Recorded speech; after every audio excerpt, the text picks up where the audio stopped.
Yesterday I was doing a video about Xanazias in this car box, and I was so excited for that fight. Xanazias versus Virgil Ortiz, but the audio didn't work. When I got home, I realized I never pressed for the mic to be on. So what ended up happening was I didn't get to get that video. And good enough, because my mantra is on this channel, I don't like to report on fights that I don't know are signed. And that was one of them that I didn't know was actually finalized to be signed, like signed.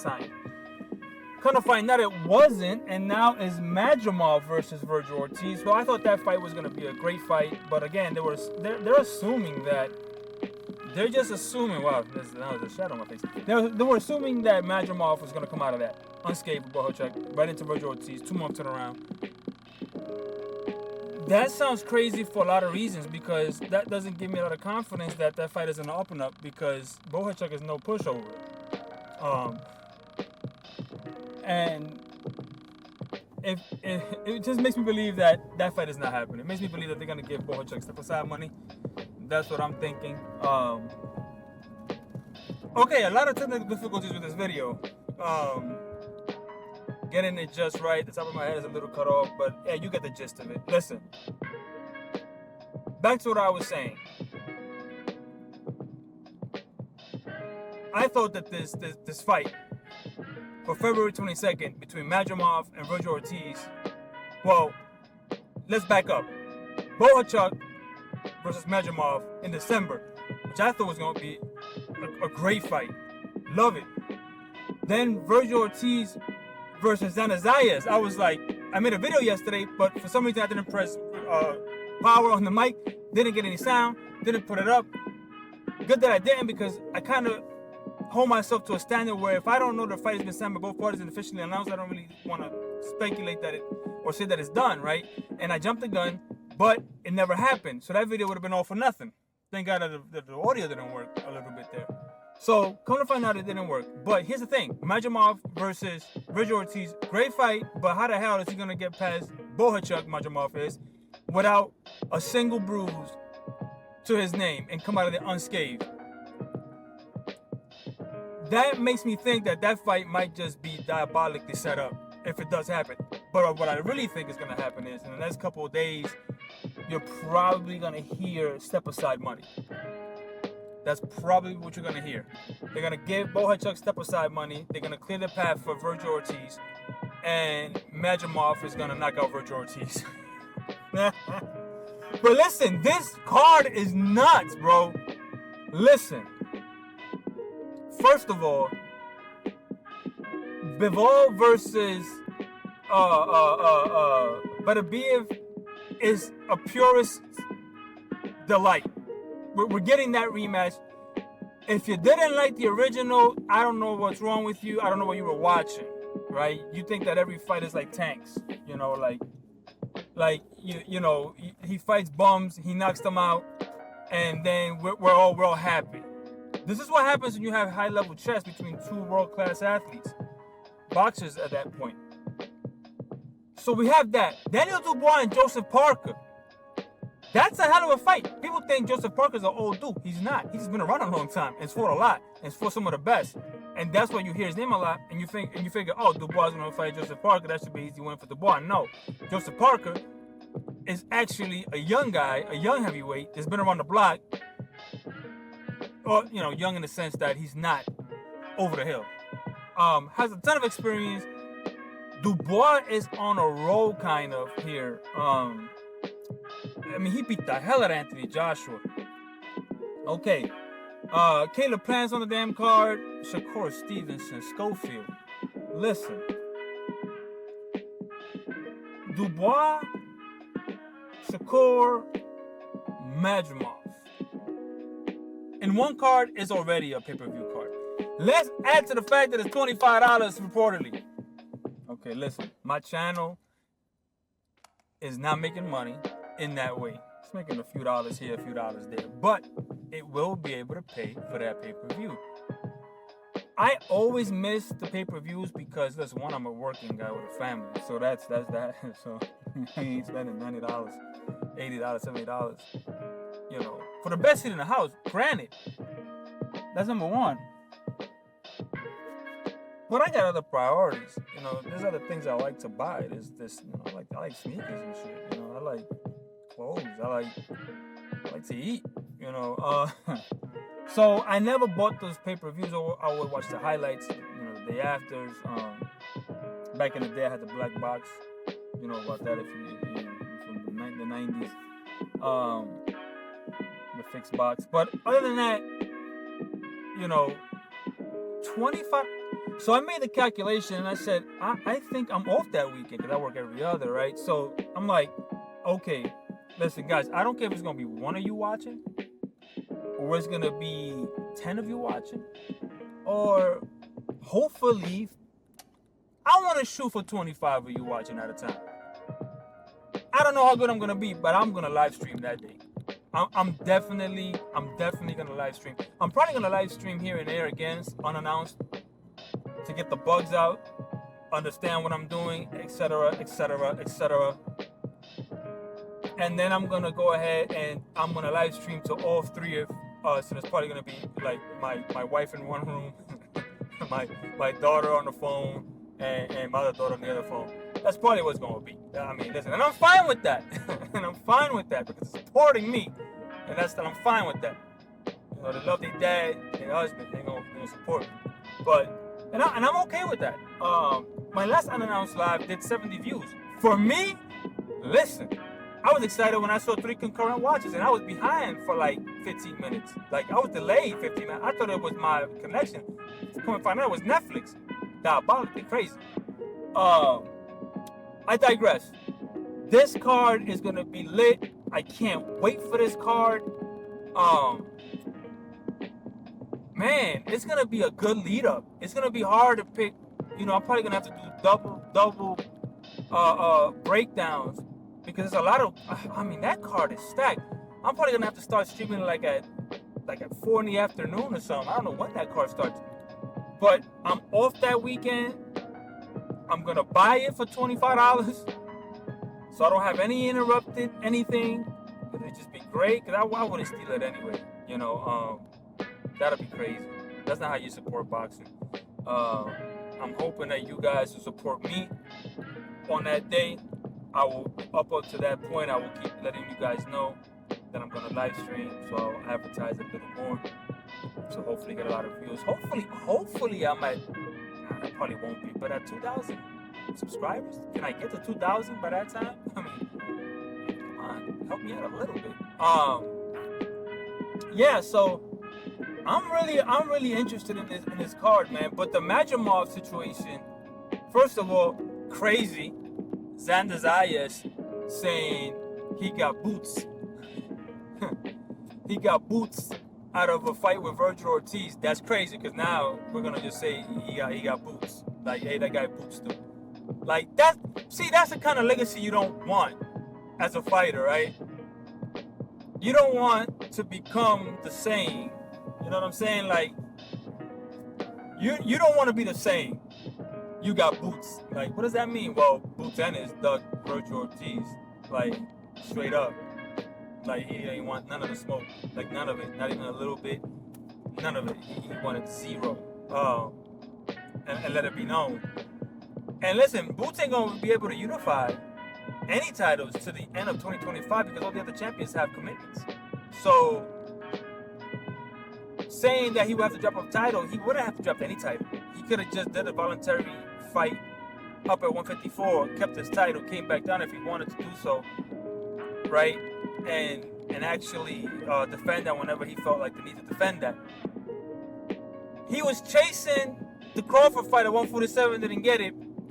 You beat the crap out of Virgil Ortiz at 154, and you call out Crawford again, and Crawford ain't got no dance partner. To me, I don't know. What do I know, right? I'm just a paying customer, right? But yeah, man, that card is crazy. Joseph Parker Dubois, I'm leaning towards Dubois because even in his losses, Dubois has not been easy on anyone. He he gave Usyk hell, and I think he knocked him out to the body. They kind of robbed my boy there when they hit him when he hit him to the body, and then they counted that as a low blow. That was right on the money. They should have never counted that as a low blow. They should have let it go, counted him. He would have not got up. We would have had a unification at that point. Or undisputed, right? It would have been undisputed because Usyk had all the other belts except the IBF. So then he would have fought Anthony Joshua and captured the IBF actual title. And that would have been Joshua's undisputed shot and would have got knocked the F out like he did by Dubois. And Dubois would have been undisputed by now. Crazy to think about, but they robbed him of that. They robbed him. You know, boxing is the only place where if you quit, that they discard you. You know, like, that's crazy. Like, it's one thing to quit because your heart ain't in it. It's another thing to quit because you're hurt. Like, you're hurt. You know, like, you physically, like, my eyeball is hanging on my socket. Like, dog, like, can I just stop now? Like, can I quit this fight without getting criticized for quitting because my eyeball is hanging on my socket? Right? That's the kind of shit that us boxing fans do to these fighters. And we wonder why they don't want to take the tough fights because we criticize them way too much. But we don't give them a chance to do what they got to do in their career. You see what that Dubois was able to pull off. Got to give that man his credit, what credit is due. You know what I'm saying? Because he knocked out Usyk, uncredited. Then disconnected Anthony Joshua from himself. So, you know, but that's a good fight. That's a good fight. Zhang versus homeboy, Yazif, whatever his name is. That's the kid who supposedly knocked out AJ in sparring before the Andy Ruiz fight. I don't think I've ever watched him fight. But that's a diabolical fight right there, because Zhang is good. He old as hell, but he's good. And I want to see if Zhang is shot.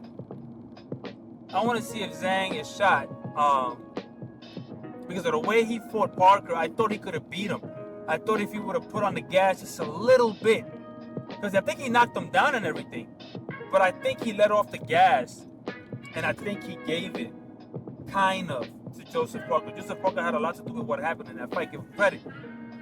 But I think Zhang kind of let off the gas a little, and he banked on having these knockdowns, or this knockdown, and doing well, seemingly well, and they caught up to him.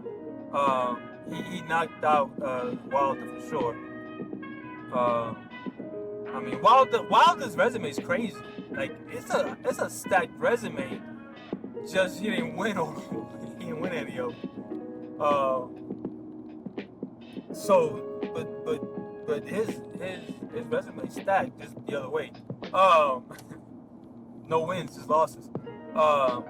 With Hall of Famers. But yeah, Shakur Schofield.